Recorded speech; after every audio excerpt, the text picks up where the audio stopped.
누가복음 1장 38절 합독합니다. 시작. 마리아가 가로되 주의 계집종이오니 말씀대로 내게 이루어지이다 하매 천사가 떠나가니라. 마리아의 한번 고백만 한번 해볼까요? 주의 계집종이오니 말씀대로 내게 이루어지이다. 시작. 주의 계집종이오니 말씀대로 내게 이루어지이다. 아멘. 메리 크리스마스. 이번 주 금요일이 성탄절입니다. 오늘은 성탄을 감사하는 성탄주일이고요. 그날은 성탄 감사 예배를 드릴 것입니다. 성탄절에 이제 1부 예배도 또 이제 성탄절 그 말씀을 나눴고 3부 예배도 제목을 보니까 이렇게 그 성탄절이 나와 있습니다. 저는 중간에 꽉 낀 이제 이 9시 예배, 2부 예배를 이렇게 말씀을 준비하면서 성탄절이지만 성탄절 큰 의미로는 성탄절 말씀이 될 수도 있겠지만 좀 더 색다르게 성탄절에 대한 얘기를 한번 접근해 보고 싶었습니다. 그 얘기는 그 마리아 얘기입니다. 마리아 어떻게 생각하십니까? 카톨릭에서는 마리아를 좀 더 신적인 부분으로 좀 더 가까이 가면서 이렇게 잘못된 또 오도된 그런 신앙을 갖고 있는 것이 틀림없이 있다라고 보여지고요. 근데 그 반면에 우리 기독교회 우리는 카톨릭이 이런 모습을 띠는 것을 중세에서 너무 힘들게 겪으면서 이거는 아니다. 이 종교 개혁이 이루어진 거 아니겠습니까? 이건 아니다 하면서 좀 더 인생적으로 깊어지게 되면서 마리아가 갖고 있는 독특한 신앙, 마리아가 갖고 있는 정말 우리가 본받을 만한 그런 교훈적인 신앙이 있는데 그것마저 놓쳐버린 것이 아닌가 그 생각을 한번 해보는 겁니다. 제가 오늘 그 말씀의 제목을 신약교회의 시작 이렇게 했습니다. 신약교회의 시작, 예수님이지요. 당연한 것 아니겠습니까? 예수님의 핏뿌림 아니겠습니까? 성령이 임하시지 않으면 교회는 탄생할 수가 없는 것이에요. 당연히 그렇지만 그러나 저는 이 신약교회 시작의 어떤 그 모습을 좀 더 구체적으로 좀 더 멀리 예수님이 잉태되는 그 시점으로 보고 싶은 것입니다. 무슨 말씀하는지 우리 아마 성도님들 눈치가 있으시니까 아마 다 알 것입니다. 오늘 말씀 있지 않습니까? 오늘 말씀이 마리아의 그 유명한 고백입니다. 주의 계집종이오니 말씀대로 내게 이루어지이다. 저는 이 속에서 신약교회 시작을 보고 싶은 것이에요. 전설적인 이제 이렇게 마리아에 대한 얘기를 잠깐만 말씀드리겠습니다. 잘못된 것을 말씀드린 겁니다. 저는 카톨릭 교인이 절대로 아닙니다. 저는 성낙교인이고요. 기독교의 교인이고 그렇습니다. 카톨릭에서는 갖고 있는 신앙이 뭐냐면 마리아가 보통 마리아 하지 않습니다. 성모 마리아 이렇게 하거나 우리는 이제 예수의 모친 마리아 그냥 이렇게 모친만 붙여도 정말 대단한 거지요. 보통 우리는 그냥 마리아라고 부르죠. 그죠? 마리아가 마리아 뭐 이렇게 이제 마리아 하지 않습니까? 근데 그 사람들은 카톨릭 교인들은 그렇게 부르는 법이 없습니다. 성모 마리아 님 이렇게 성모 마리아 이렇게 하거나 아니면 좀 더 이제 그 당시의 상황들을 가지고 동정녀 마리아 이렇게 할 때도 있습니다. 성모란 말을 제일 많이 사용하죠. 그들은 이제 성모님 이렇게 합니다. 근데 이제 그 동정녀 마리아 이렇게 부릅니다. 그럼 뭐겠습니까? 그 사람으로 말미암아서 내가 사내를 알지 못하는데 어떻게 잉태할 수 있겠습니까는 사내를 알지 못하는데 이렇게 그러니까 남자와 어떤 그 관계가 없었는데 어떻게 아이를 낳을 수 있겠습니까? 하는 것처럼 그 동정녀로 처녀로서 아이를 가졌다. 이 틀린 말이 아닌 것이죠. 근데 문제는 뭐냐면 이건 이제 별로 이제 큰 문제 같지는 않을 수도 있겠는데 그가 평생 일생 동안 그는 동정녀였다 이렇게 말하는 거죠.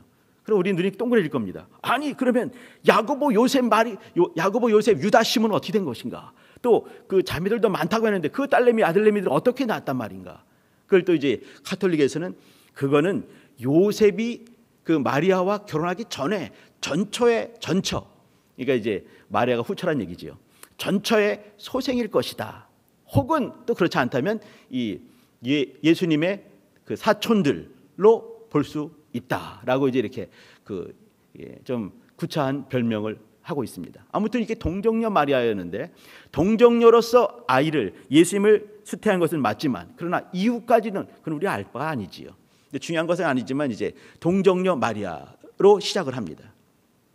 그 다음이 또 이제 문제가 심각한 거 지는 건데 이게 뭐냐면 무염시태라는 그런 용어입니다. 이게 뭐냐면 예수님께서 무지하신 것, 하나님의 아들이시니까 당연한 것 아니겠습니까? 하나님의 의인이신 것, 하나님이 의로우시고 하나님의 아들이 의로운 의인으로 이 땅에 오시지 않았습니까? 죄 없이 오신 것이에요. 아멘이지요. 근데 이것을 또 이제 이렇게 하나님께서 성령으로 잉태하셨기 때문에 하나님의 아들은 의인이시다, 죄가 없으시다로 접근하지 않습니다. 이 예수님의 죄 없으심에 대한 그 어떤 근원적인 것을 마리아에게 부여해 버리는 것이에요.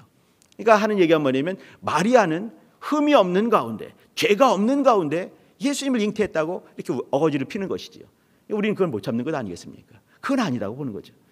마리아는 예수님께 정말 감사하게도 이 태를 빌려주고 또 그 엄청난 그 시험이 왔을 때도 이 믿음을 가지고 이긴 그 부분은 정말 놀랍지만 그러나 그건 아니라는 것 가지고 있는 것이 우리의 신앙 아니겠습니까? 그러나 가톨릭 사람들은 무염시태 이렇게 말을 합니다. 죄가 없는 가운데 그게 뭐냐면 동정녀 마리아, 그는 성모 마리아고 죄가 없는 의인 마리아란 얘기지요.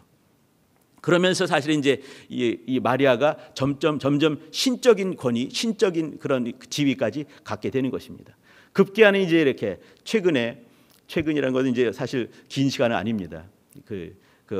20세기에 오게 되면서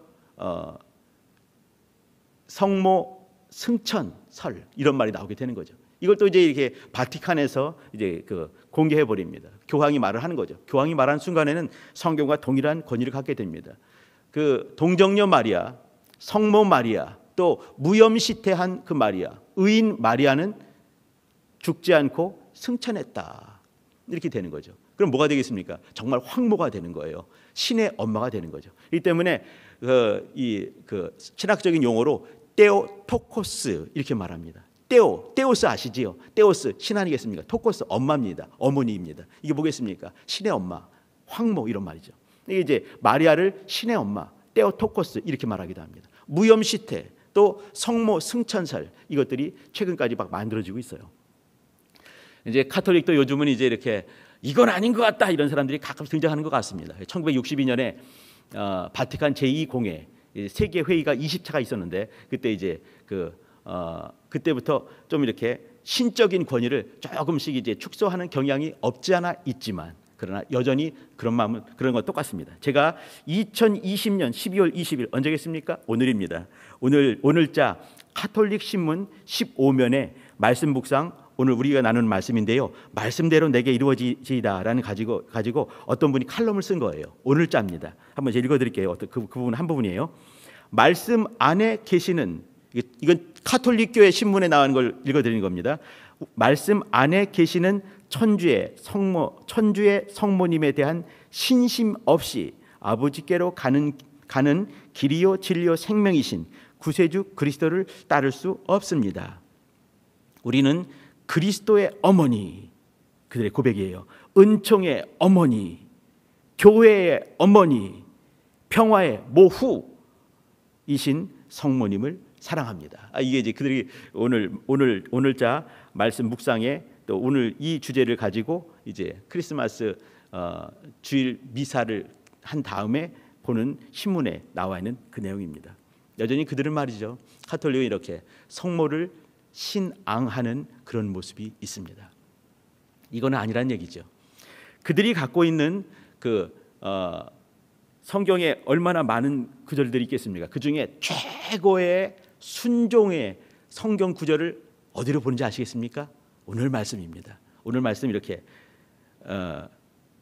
주의 계집종연이 말씀대로 내게 이루어지이다라고 하는 이 말씀. 누가복음 1장 38절을 이 31,173절 되는 이 성경의 수많은 구절 중에서 최고의 순종의 모습을 이 구절로 잡고 있습니다. 저도 그렇게 생각합니다. 최고의 순종의 모습은 어떤 모습이겠는가? 물론 이제 예수님께서 이 땅에 오시는 모습도 많이 있죠, 그렇죠? 근데 인생으로서 주님 앞에 순종하는 모습의 최고의 절정의 모습은 바로 이 모습이라고 저는 마음 중에 이렇게 확신하고 있습니다. 가톨릭도 그렇게 얘기를 해요. 그러면서 사실은 이제 마리아 신앙, 마리아를 이렇게 신모, 테오토코스로 만들어가는 그 신학을 정립시켰지요. 그러면서 그들은 이제 몇 발짝을 더하게 되면서 마리아를 신으로, 신의 모후로 만들어 버렸습니다. 안 좋은 모습이고 절대적으로 틀린 모습이라고 할 수 있죠. 반면에 이제 우리 기독교는 이미 좀 전에 말씀드렸듯이 이렇게 카톨릭의 이런 모습이 있을 때 이거에 대한 반대로 이렇게 갔다가 반대로 확 가게 되면서 중간에 안 쓰고 확 가게 되면서 이제 이렇게 마리아의 신앙의 모습들을 지워버리는 그런 모습이 있습니다. 저는 그러면서 오늘 같이 나누는 말씀, 여기 크리스마스 기념하는 성탄 주일에 이제 같이 나누는 얘기로 마리아의 믿음 얘기를 같이 나누고 싶습니다. 마리아의 믿음 속에는 뭐냐면 이렇게 우리 각각의 성도들이 품어야 될 하나님 앞에서의 신앙의 어떤 그 정말 고갱이, 핵심들, 코어들이 숨어 있다고 생각이 되고요. 또 이런 것들이 사실은 신약 교회를 낳게 했다라고 저는 마음 중에 갖고 있습니다. 생각을 한번 해보세요. 마리아가 이렇게 내가 그 아들을 낳을 것인데 이름을 예수라고 하라, 다 그렇게 말씀이 왔을 때 안 됩니다. 그럼 물론 이제 하나님께서 다른 사람을 구하셨을 것입니다. 네, 다른 사람의 뭘 구했겠습니까? 지금 마리아가 주의 계집종연이 말씀대로 내게 이루어지이다라고 고백하는 이 믿음을 요구하시면서 그 믿음을 찾아서 다시 한번 여러 사람들에게 주님은 노크를 하실 것입니다. 하나님이 노크를 하시는 거죠. 이 믿음을 찾을 때까지. 근데 나사렛 동네에 살고 있는 어떤 처녀가, 사실 처녀는 아니었습니다. 이미 요셉과 정혼한 유부녀였습니다. 근데 이제 그 여인에게서 그 말씀을 가지고 노크했을 때 아멘 하게 되는 거죠. 그 여인이 있었기 때문에 사실은 이 주의 계집종연이 말씀대로 내게 이루어지이다, 이것은 신약 교회를 품는 모태와 같은 그런 말씀입니다. 이 말씀이 없이는, 이 믿음이 없이는 신약 교회는 탄생할 수가 없습니다. 그러면 신약인들은 존재할 수가 없는 것입니다. 그럼 우리는 존재할 수가 없는 것이에요. 저는 그런 입장에서 신약 교회의 시작은 무엇인가? 이 마리아가 나사렛 동네의 마리아였는지 그건 모르겠습니다, 사실은. 근데 여러 사람이 있었겠지요. 근데 하나님께서는 그 믿음을 보시고 그 중심을 보시고 녹화했을 때 이 여인이, 나사렛 동네에 있던 어떤 여인이 아멘 했기 때문에 그를 통해서 하나님은 역사한 것이죠. 타겟 삼아서 요 어떤 사람이 그 사람이다, 그것이 아닌 거예요. 이런 믿음을 사용할 수 있는 여인을 주님께서는 지속적으로 녹화하시고 역사하지 않았겠는가? 언제까지요? 이 믿음을 보이는 그 여인을 발견할 때까지인 거죠. 그런데 역사적으로 이렇게 그런 사람이 없었다 한다면 지금도 주님께서는 구약시대처럼 찾고 계실 것입니다. 그런데 2000년 전에 어떤 여인이 그 고백을 한 것이에요. 구약의 긴 역사, 1331적 되는 긴 역사가 있었습니다. 그 긴 역사는 뭐겠습니까? 믿음을 찾아가는 것이에요. 아브라함을 옛날에 노아를 찾으시죠, 그죠? 노아를 찾으시고 아브라함을 찾으시고 또 아브라함, 이삭, 야곱을 찾으시고 요셉을 찾으시고 모세를 찾으시고 또 이후에 쫙 가면서 다윗을 찾으시고 쭉쭉 이어지는 거죠. 언제까지 갈까요? 마리아의 이 믿음을 찾을 때까지 구약은 흘러갈 수밖에 없는 겁니다. 인류 역사에서 이 믿음을 발휘한 사람이 아무도 없다. 그럼 주님은 지금도 찾으셔야 되는 것이에요. 이 믿음을 발견할 때까지. 마리아가 이 고백을 한 것은 엄청난 역사인 거죠. 인생으로서 어떻게 감히 이런 고백을 할 수 있을까? 인생으로서 하나님을 잉태할 수 있는 그 믿음이 이것 아니겠습니까? 주의 계집종연이 말씀대로 내게 이루어지이다.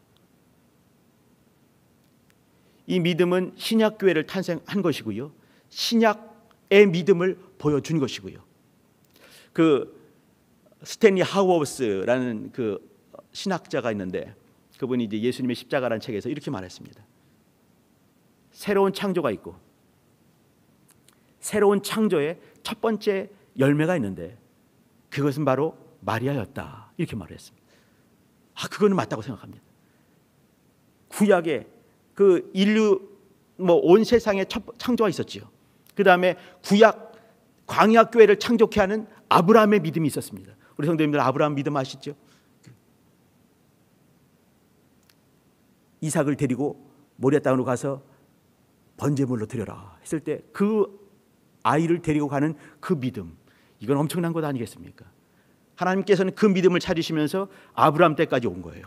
아브라함을 계속해서 발견하고 싶어 하시다가 아브라함에게서 또 찾으시고 아브라함을 통해서 이제 이렇게 구약을 시작하는 것 아니겠습니까? 구약의 믿음이거든요. 구약 신앙 또 구약 광야교회 신앙의 처음은 아브라함이었어요. 그런 입장에서 본다면 신약교회 처음 아브라함과 같은 믿음은 누구였겠는가? 누구였겠습니까? 저는 마리아를 찾는 거예요. 마리아에게서. 아브라함이 이제 그 모리아 땅에 가서 모리아 산에서 이삭을 꽁꽁 묶어가지고 이제 칼로 내리치는 그 장면, 우리 성도님들 너무 얘기를 많이 들었을 것입니다. 주님께서 다급하게 부르시죠. 아브라함아, 아브라함아 부르셨어요. 나 냅두시옵소서. 말씀대로 순종하겠나이다. 치를 수도 있었을 것이에요. 근데 그때도 또 주 앞에 고백을 하죠. 제가 여기 있나이다. 여기 아브라함아 칼을 내리치는 그 순간에 아브라함아 부르셨을 때 또 아브라함은 또 그때도 또 고백을 하는 거죠. 제가 여기 있나이다. 이 속에는요, 하나님 말씀만 하시옵소서. 어떻게 하든지 저는 순종하겠나이다. 그거거든요. 제가 여기 있나이다. 제가 여기 있나이다 하는 순간에 이삭은 살은 거예요. 만약에 아브라함아 냅두시옵소서, 그러면 이삭은 죽는 거죠. 이렇게 제가 여기 있나이다 하는 순간에 이삭은 살았습니다. 하나님께서는 그 순간에 이삭을 이미 받아버리신 거죠. 그리고 당신의 아들 성탄 기념 이 주일 예배를 우리는 드리고 있는데 성탄절에 오시는 하나님의 아들을 이 땅에 보내시기로 작정하시는 것이요. 여기 누가복음도 보게 되면 이제 천사가 가브리엘 천사가 와서 이제 이렇게 한마디 합니다. 아들 낳을 것인데 이름을 예수라고 하라. 그러면 이제 마리아가 또 이제 이렇게 아브라함아 냅두시옵소서. 이것처럼 무슨 소리입니까? 저는 정혼한 남자가 있고 제 남편이 있는데 어떻게 그 다른 아기를 잉태하겠습니까? 노멘 하면은 역사는 다른 곳으로 흘러가는 것이죠. 근데 그때 제가 여기 있습니다라는 고백을 써있지 않지만 하는 것 아니겠습니까? 그 고백의 결정체가 주의 계집종이오니 말씀대로 내게 이루어지이다 하게 되는 것이에요. 아브라함이 제가 여기 있습니다 하는 순간에 이삭은 살았지만 여기 이렇게 주의 계집종이오니 말씀대로 내게 이루어지이다 하는 순간에 그가 낳은 맏아들이라고 표현되어 있는 누가복음 2장 7절에 나와 있는 맏아들로 표현된 예수님은 십자가에서 죽으시는 것입니다. 아브라함의 믿음은 이삭이 살면서 시작됐지만 마리아의 믿음은 마리아의 첫 태생이었던 예수님이 죽으심으로 완성이 되는 것이에요. 이게 대비가 되죠. 아브라함의 믿음. 구약을 잊게 했던 아브라함이 있는가 하면 신약을 잊게 했던 이 마리아 여인의 믿음이 있는데 그 믿음이 완성될 때 십자가에서 주님이 죽으시는 십자가 그 발치 끄트머리에 뭐가 있겠습니까? 마리아가 거기서 울고 있는 거예요. 우리는 이제 성경에서 보게 되면 마리아를 이렇게 구약에도 여기저기 찾지요. 창세기 3장에 찾지 않습니까? 그 이제 예수님은 여자의 후손이었습니다. 그 여자는 누구였는가? 이와 같은 믿음 있는 그 여인의 태를 통해서 나셔야 되는 거예요. 주의 계집종이오니 말씀대로 내게 이루어지이다 하는 그 여인을 찾으시는 것이죠. 이사야서 7장에 보시게 되면 14절에 보게 되면 처녀가 잉태하여 아들을 낳는데 이름을 임마누엘이라 하리라 하시니라 했습니다. 임마누엘이다. 번역한즉 뭐겠습니까? 하나님이 우리와 함께 하시다. 그게 뭐겠습니까? 예수님이셔요. 하나님의 아들이 우리 어깨를 스칠 수 있는 가장 가까이에 우리 속에 오시는 것이죠. 하나님의 약속을 이렇게 이뤄가시는 것입니다. 그 다음에 처녀가 이제 잉태하여 정말 이제 마리아가 아들을 낳았습니다. 이름을 예수라고 표현했지요. 예수님이 자라가십니다. 마리아가 이렇게 이제 예수님을 찾아오죠. 이제 마가복음 3장에 보게 되면 예수님께 가가지고 사람이 바글바글 많이 있으니까 사람을 보내는 거죠. 엄마하고 형제들이 왔다고 전해달라 이게 딱 했어요. 근데 예수님은 아주 냉정하게 말씀하세요. 그러니까 어느 순간부터 어머니 했겠죠, 그죠? 어릴 때부터 조그만 아기 예수가 자라면서 이렇게 이제 소년이 됐을 때 그때도 여자요 그랬겠습니까? 그러면 아마 요셉한테 많이 혼났을 것 같습니다. 그게 아닌 거예요. 공생에 사는 그 순간부터는 이제 모든 여인과 동일하게 자기 엄마라 하더라도 이렇게 여자여 부르는 거죠. 여자여라는 것은 말이에요. 이렇게 그 귀신들 여인 부를 때 여자여 부르지 않았습니까? 그죠? 이게 이제 많은 사람 부를 때도 여자여 부르는 거야. 동일하게 이렇게 마리아도 여자여 부르는 거예요. 근데 이제 와가지고 엄마가 밖에 있다고 합니다. 전해주니까 누가 나의 모친이며 누가 나의 형제 자매냐? 하나님 아버지의 뜻대로 하는 자가 나의 모친이요 나의 형제 자매니라 이렇게 말씀하셨어요. 이게 뭐냐면 더 이상 혈통적인 어떤 걸 말씀하지 않으시고 오직 믿음의 영통 그런 얘기를 하는 거죠. 신통 하나님의 은혜로만 말씀으로만 형제요 자매요 또 모친이다 이 말씀을 하시는 거예요. 분명히 가르치는 거죠. 자 그렇게 주님께서 이렇게 역사하십니다. 자 근데 중요한 대목이 등장을 합니다. 그게 뭐냐면 요한복음 19장에 나와 있는 이렇게 여자여 보소서 아들이니이다. 요한아 네 어머니니라. 마지막 예수님께서 십자가 달리시면서 이렇게 말씀하시는 그 대목이에요. 근데 우리는 보통 해석할 때 이렇게 예수님께서 이제 죽으시는 마당에 늙은 엄마가 밑에서 울고 있으니까 이 십자가 밑에 발치해서 울고 있는 건 아니겠습니까? 보면서 이렇게 예수님의 동생들도 나중에 예수 믿는 것 뻔히 아시지 않겠습니까? 전지하신 분께서 아시지만 그러나 야고보도 일찍 순교를 하는 거예요. 60년대 좀 넘어가서 야고보 순교합니다. 동생들 다 순교하거든요. 그러면 마지막까지 남을 사람 누군가? 얘구나 요한이구나 아시기 때문에 이렇게 그걸 부탁을 했겠는가? 그러면 지금까지 어느 순간부터 여자여라고 혈통적인 것을 끊어버리신 그분께서 마지막 순간에 이렇게 갑자기 엄마가 불쌍해가지고 아이고 어머니 좀 잘 모셔라 했겠는가? 그렇게 안 보이는 것이죠. 예수님이 요한이 오래 살 걸 보면서 마리아를 이렇게 잘 섬겨달라, 어머니가 편안하실 수 있게 나를 낳은 어머니니까 섬겨달라 한 것을 저는 보지 않는 거예요. 제가 이제 개혁이 되면서 이제 여러 가지 고민을 많이 하면서 이런 고민도 한 것 같습니다. 또 여러 책들을 이렇게 보면서 하나님께서 그것이 있는 거예요. 골방에도 영감이 있죠, 그죠? 기도하면서 영감 얼마나 기가 막히겠습니까? 새벽에 기도할 때 떨어지는 그 영감들, 정말 닭살 돋지요. 너무 엄마 무시하고 감사해서. 또 하나 골방에 영감이 있는가 하면 책방에 영감도 있습니다. 제가 이런 말 하는 걸 용서하시기 바랍니다. 이해를 돕기 위해서 드리는 말씀인데 무슨 말이냐면요, 어떤 신앙 좋으신 분이 책을 한 권 쓰고 돌아가셨어요. 예를 들면 말이죠. 그러면 이 한 분이 이 책을 쓸 때까지 그 하나님께서 그에게 준 정말 귀한 은혜들이 얼마나 많이 있겠습니까? 그가 공부한 것들, 그가 경험한 것들, 성경 본 것들, 또 간증할 만한 것들이 얼마나 많이 있겠어요, 그죠? 그것을 책 한 권을 쓴 것이에요. 그러면 그 속에는 정말 이제 이렇게 떠다니는 영감은 없겠지만 글로 정교하게 된 논리화된 영감이 있지 않겠는가? 저는 그걸 믿거든요. 그래서 책을 보는 거예요, 이렇게. 근데 이런 책들 참 많이 있습니다. 좋은 책 많이 있어요. 주변에 책도 많이 보시기 바랍니다. 아무튼 이제 그때 예수님께서 마리아를 이렇게 한 것보다는 마리아는 어떤 사람이겠습니까? 다시 말씀드립니다. 마리아는요, 세상에 아무도 모를 때 자기 몸속에 그는 몸으로 기억을 하는 거예요. 온 이 100조 개가 넘는 이 세포의 구절구절마다 있는 게 뭐냐면 내 뱃속에 있는 아기는 하나님의 아들이다. 그것이 있는 사람인 거죠. 그게 뭐겠습니까? 신약교회의 믿음이 돼야 되는 거예요. 우리 안에는 예수가 있다. 우리의 믿음이 돼야 되는 것 아니겠습니까? 근데 성령이 임하시기 전에 그걸 안 사람은 온 천지에 마리아 여인밖에 없는 거예요. 그런 믿음이 사실은 신약교회가 갖고 있는 믿음이 돼야 됩니다. 어떻게 하더라도 절대로 부인할 수 없는 것을 몸에 갖고 있는 거죠. 그런 여인이었어요. 그런 여인의 노후를 여기 이제 이 요한이, 사도 요한이 별명이 사랑의 사도지만 그 전에는 뭐였겠습니까? 우레의 아들이었습니다. 천둥 번개 이런 사람이었어요. 뱃사람 야고보와 형제인데 우레의 아들. 성격이 정말 엄청난, 정말 감당하기 쉽지 않은 그런 뱃사람의 성품이 있었습니다. 제가 살다 보니까 말이죠, 어른들이 가끔씩 이제 이렇게 한 말씀이 있습니다. 어른들이 하는 말씀들 저는 잘 새겨 듣거든요.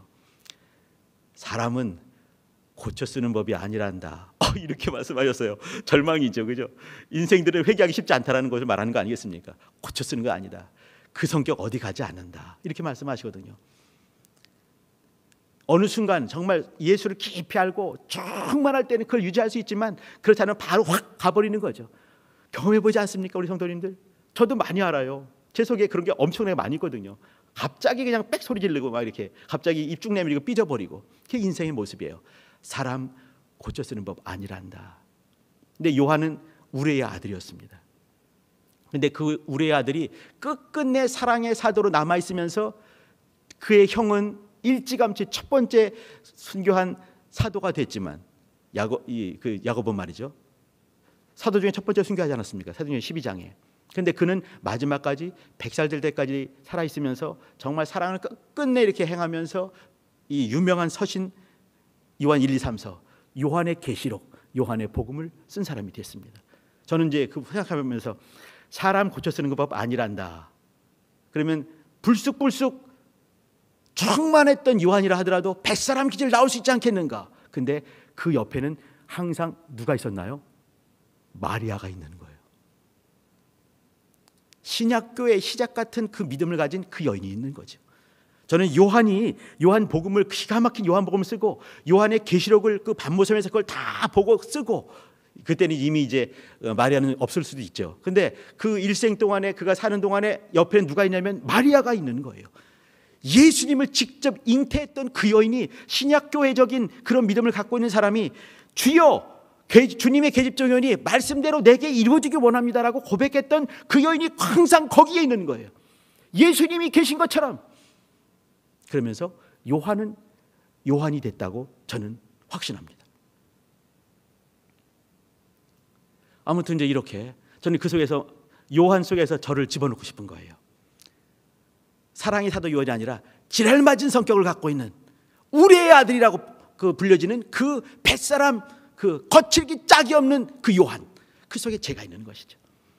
그때 성령 충만했던 그 여인이 있다면, 마리아 같은 성령께서 이제 우리 속에서 역사하시긴 하는데, 근데 그것을 매 순간마다 경험하면 좋을 텐데 그렇지 못하기 때문에 그런 것이죠. 이 성령님 이제 그 일을 감당하시는 건데, 그 얘기는 뭐냐면 성령으로 충만한 것이죠. 마치 예수님이 내 앞에 계신 것처럼, 마치 마리아가 옆에서 이렇게 잔소리하는 것처럼 그렇게 있다 한다면 사랑의 사도 요한의 삶을 살 수가 있는 것이죠. 그런 사람들이 모였을 때 그걸 뭐라고 하겠습니까? 신약교회라고 부르는 것입니다. 요한 같은 사람이 모였을 때 신약교회라고 하는 것이에요. 그러면 요한의 믿음을 저는 어디서 보고 싶냐면, 마리아, 예수님의 모친 마리아가 옆에 있으면서 그를 늘 사랑의 눈으로 보면서 보고 있는 그 마리아를 보고 싶은 것이에요. 그 마리아 믿음, 그 신약교회의 믿음이 시작이다라고 생각하는 것이죠. 자, 이제 정리를 한번 해보겠습니다. 이제 같이 나눈 말씀의 절정 부분인데요. 마리아의 그럼 어떤 믿음을 봐야 될 것인가? 그겁니다. 마리아의 믿음, 신약교회 시작을 마리아라고 볼 수 있겠다. 이제 그 친구가 나누는 걸 통해서 이제 대충 이제 이해가 됐을 것 같습니다. 그러면 이제 그 믿음이라는 것을 구체적으로 몇 마디로 정리해 보도록 하겠습니다. 첫 번째는 뭐냐면, 우리가 이제 순종이란 말을 듣는 것을 굉장히 어려워하는 우리 교회, 저는 이걸 정말 안타까워합니다. 순종은 말이죠, 모든 것의 시작입니다. 모든 믿음의 시작은 순종입니다. 마리아의 시작은 순종이었습니다. 말씀을 향한 순종이었습니다. 사람에 대한 순종이 아닌 것 아시지요? 그죠? 자꾸 오해하지 마시길 부탁드립니다. 하나님 말씀에 대한 순종입니다. 아들을 낳으리니 이름을 예수로 하라. 네가 아들을 낳을 것이다. 정혼한 유부녀에게, 한 번도 남자를 경험해보지 않은 그 여인에게 오셔서 아주 모든 말씀을 하신 거죠. 엄청난 위기가 닥쳐온 것이지요. 아들을 낳으리니 했을 때 주의 계집종입니다. 말씀대로 내게 이루어지이다 라고 말씀에 순종하는 것이 신앙의 시작입니다. 이 속에는 하나님을 향한 절대적인 신뢰가 있는 것입니다. 하나님은 절대로 실수하지 아니하신다, 그것이 있는 것이요. 그분은 나의 왕이 되신다, 신뢰함이 있는 것입니다. 마리아가 일생 동안 어떻게 살았겠습니까? 마리아는 그 이 나사렛 동네 혹은 가버나움 동네 자기 집에서 늘 있는 그런 이제 아내 혹은 또 이제 이 주부 또 이제 여인 혹은 할머니의 삶을 살았을 것입니다. 근데 그때마다 여인의 삶을 살면서 밖에 다니기 쉽지 않은 그런 시대인데도 그의 온통 관심이 어디 있었겠습니까? 예수님께 있는 것 아니겠습니까? 저가 무슨 말씀을 하실까? 오늘은 어디 가셨을까? 어떤 이적을 하셨을까? 어떻게 하나님을 소개했을까? 어떻게 하늘나라를 말씀하셨을까? 거기에 있지 않겠습니까? 종종 마리아가 등장하는 이유가 있는 것이죠. 야고보, 요셉, 유다, 시몬이 있습니다. 사도 속에 못 들어갔어요. 저 생각을 좀 해봤어요. 왜 못 들어갔을까? 예수님이 이렇게 자랑하시면서 야고보를 줄기차게 계속해서 훈련을 시키는 거예요. 네 형은 뭐라고 계속. 근데 이런 반구하지 않은 것이죠. 왜 그랬겠습니까? 그건 자기 일이 아닌 거예요. 하나님께서 하나님의 일을 하실 것이다. 야고보 그렇기 때문에 우리 형 미쳤다 하지 않았겠습니까? 야고보 3장 마가복음 3장에 친족들이 와서 미쳤다 이렇게 말했습니다. 근데 예수께서 오셔서 야고보를 만나주시죠. 그리고 그 유명한 의인 야고보가 되는 것 아니겠습니까? 그 속에는 예수님도 있지만 마리아가 절대적인 몫을 감당했다고 생각을 하는 겁니다. 자, 이 첫 번째 얘기는 뭐냐면 마리아의 순종입니다. 이 순종을 통해서 사실은 이 가정이 자체가 변화가 되는 것이죠.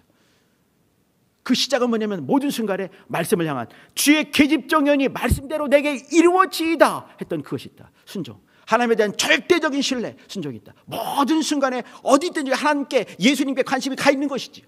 그는 집에 나사렛 동네에 있고 가버나움 동네에 있지만 온통 예수께 가 있는 것이에요. 예수님이 죽으시는 그 순간에 십자가 저 발끝에는 누가 있습니까? 마리아가 있는 것이에요. 눈물 줄줄 흘리면서 있겠지요. 거기서 뭐 시작했습니까? 예수님의 십자가 그 끄트머리에 예수님 피가 줄줄 떨어지는 그곳에 마리아가 눈물 줄줄 쏟고 있는 바로 그곳에서 태동된 것이 신약 교회고 우리의 믿음인 것입니다. 자, 두 번째는 그 십자가 바로 거기입니다. 주님께서 이렇게 죽으시는 그 장면을 똑똑히 지켜보면서 그걸 하나하나 놓치지 않고 다 보면서 끝내 인내하는 그 모습입니다. 거기를 벗어나지 않고 십자가 주위를 맴돌고 십자가 밑에서 그 피를 흘리는 주님을 똑바로 보면서 인내하는 그 모습. 30년간 또 예수님이 잉태했던 그 모든 인고의 시간과 예수님이 자라가는 30년간의 모든 시간과 공생의 모든 시간들과 일생 동안 그는 인내했을 것입니다. 그 인내로 말미암아 탄생한 것이 무엇이겠습니까? 교회입니다. 마리아가 10개월 동안 품고 있는 그것이 없었다 한다면 신약교회가 탄생할 수가 없는 것입니다. 교회는 말이죠, 믿음은 말이죠, 순종으로 시작하고 인내함으로 성장하고 또 인내함으로 결실하게 되는 것입니다. 제가 말씀 한 구절 읽어드립니다. 우리 성도님들 그냥 따라오셔도 될 것 같습니다. 사도행전 1장 14절입니다. 우리 성도님 잘 아시지요?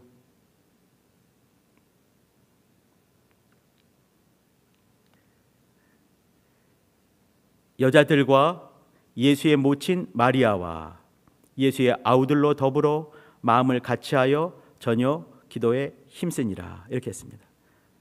여기 잘 아시죠? 여기 사도행전 2장 1, 2, 3, 4절에 성령이 임하시는 그 대목이 그 전에 마가다락방에 모여서 이제 기도하는 중에 그 중에 여자들이 모여 있는 거죠. 믿음 좋은 여자들, 여인 천하입니다. 여자의 예수의 모친 마리아, 또 예수의 아우들 야고보, 요셉, 유다, 시몬입니다. 또 이제 여동생도 있었겠지요. 더불어 중요한 것, 더불어 마음을 같이하여 전혀 기도에 힘쓰니라. 마리아의 믿음, 마리아가 성경에 등장하는 것, 마리아는 성경에 일곱 명 정도 등장을 합니다. 근데 우리가 보는 이 모친 마리아 말이죠. 마리아가 등장하는 마지막 대목이 바로 여기입니다. 저는요, 이게 굉장히 높게 평가를 하는 것이에요. 마리아가 왜 이때 마지막을 하고 나오지 않았을까? 그는 참으로 겸손한 사람이었고요. 그는 참으로 기도의 사람이었습니다. 여기 이렇게 여자들과 예수의 모친 마리아와 더불어서 어떻게 해요? 더불어 마음을 같이하여 전혀 기도에 힘쓰니라 이렇게 했습니다. 마리아가 마지막 있던 곳은 이 이후부터는 마리아가 등장하지 않습니다. 마리아가 최후에 등장하는 모습이 바로 여기고 더 등장하지 않거든요. 근데 마지막 등장하는 모습이 뭐였냐면 기도하는 모습이었습니다. 그의 마지막 장소는 마가다락방이었습니다. 예루살렘 교회인 거죠. 그 마지막 사역은 뭐냐면 여기 이거죠. 사실 이후에는 아마 틀림없이 요한과 함께 사역하면서 요한이 가는 곳마다 같이 있었을 것입니다. 근데 요한도 그렇고 마리아도 그렇고 어떤 기록에도 마리아에 대한 얘기 나오지 않습니다. 마리아의 가장 최고의 멋진 모습이 이걸 생각해요. 그는 기도하는 모습으로 마무리를 지어버린 것이에요. 제가 그 지난주에도 이렇게 또 계속해서 이렇게 선생님들 만나고 영혼들 만날 때마다 그런 말씀을 하세요. 제가 이제 떠나려고 이렇게 교회를 떠나려고 합니다. 이런 얘기도 듣기도 하고요. 작년에도 교회를 떠나려고 또 어떤 분은 이렇게 교사를 그만두려고 했는데 목사님이 그때 한 번만 더 해달라 이렇게 해가지고 이제 그 앉아 있었다고 이렇게 말씀하셨는데 제가 이 시간 그 시간 그렇게 하고 있는 겁니다. 우리 성도님들 힘드시고 어려우시지요. 우리 선생님들 또 봉사자들 이 코로나 시대에 또 집에는 교회를 못 나오니까 집에는 있지만 얼마나 좀이 쑤시고 얼마나 안타까운 모습들 있고 또 얼마나 힘드십니까? 그럼에도 불구하고 있는 곳에서 마리아처럼 또 순종하고 하나님을 신뢰하고 또 주님 중심으로 이렇게 인내하며 또 기도해 주시기 바랍니다. 이것이 우리의 최대 신앙인의 모습이 아닌가 생각을 한번 해보는 거예요. 어떤 분이 그렇게 말씀하셔요. 좋은 교회를 알아보고 있다고. 혹시 좋은 교회 알아보시면요, 저도 데려가시기 바랍니다. 근데 또 다른 분이 아주 지혜로운 분이 이렇게 말씀하시더라고요. 좋은 교회를 만나면은 당신이 얻은 교회를 가봤는데 그 교회가 정말 좋거들랑 당신은 빨리 그것을 떠나라고. 왜요? 물어보니까 제가 물었어요. 왜요? 당신의 그 안타깝고 온전치 못한 이 모난 부분 때문에 그 좋은 교회마저 버리지 말고 당신이 빨리 떠나라고 이렇게 말씀해. 저도 웃었지만 웃으면서도 제가 좀 부끄럽고 안타깝기도 했습니다. 저희는 지금 이제 우리 교회는 온전한 모습은 아니지만 온전한 모습이 아닌 것을 우리는 알고 그렇게 온전한 교회를 만들기 위해서 노력하고 있습니다. 힘쓰고 있습니다. 저는 그러는 중에 그렇게 힘쓰고 애쓰고 노력하는 그때까지는 우리 교회는 온전하다 생각을 하는 것이에요. 우리 교회가 어느 순간에 아이고 이 정도면 하는 순간부터는 자빠지는 것 아니겠습니까? 우리 교회는 온전함을 향해 나가고 있습니다. 마리아가 하고 있는 것처럼 순종하려고 길을 쓰고 노력하고 있는 것이죠. 하나님을 신뢰하려고 길을 쓰고 노력하고 있습니다. 또 인내하기 위해서 정말 무릎이 펴질 때 좀이 쑤시고 어렵고 힘들지만 그러나 그럼에도 불구하고 또 기도하려고 애를 쓰고 인내하려고 애를 쓰고 있습니다. 마리아는 그렇게 하면서 신약교회의 어떤 온전한 모습, 신약교회의 시작인 모습, 믿음의 모습들을 이렇게 순종하고 인내하고 기도하면서 이뤄갔고 지금 우리에게 끼친 교훈이 바로 거기에 있습니다.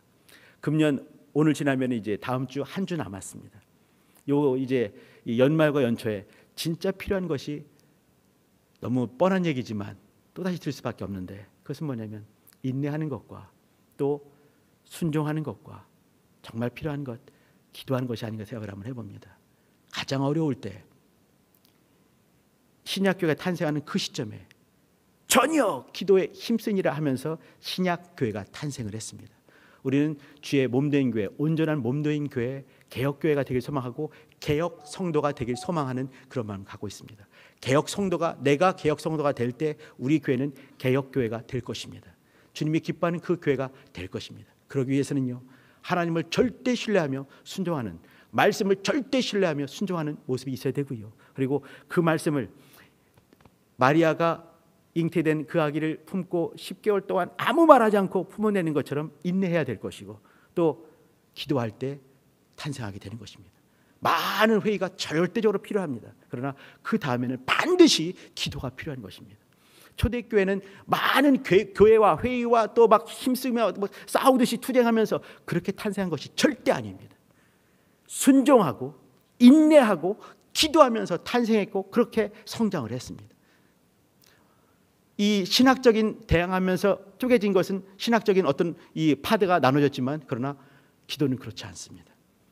지금 필요한 것은 마리아와 같이 교회를 탄생케 하고 교회를 시작케 하는 순종하는 것과 인내하는 것과 기도가 필요한 때입니다. 연말과 연초에 우리 성도님들 많이 힘들지만 어렵지만 그러나 이때 더 많이 또 말씀을 신뢰하고 하나님의 실수가 없는 것 신뢰하고 그분을 인정하면서 그 말씀을 붙들면서 인내하면서 기도할 수 있는 시간들 되길 바라고, 또 그러면서 기도하면서 또 이제 이 성찬을 보내고 신년을 준비했으면 좋겠습니다. 우리 기도하도록 하시죠. 기도할 때 하나님, 신약교회 시작 마리아 같은 그 믿음, 순종하고 인내하고 또 기도하는 우리 모두가 되게 도와주세요. 우리 성도들 도와주세요. 우리 교회 도와주세요. 주여 한번 부르고 기도하십니다. 주여.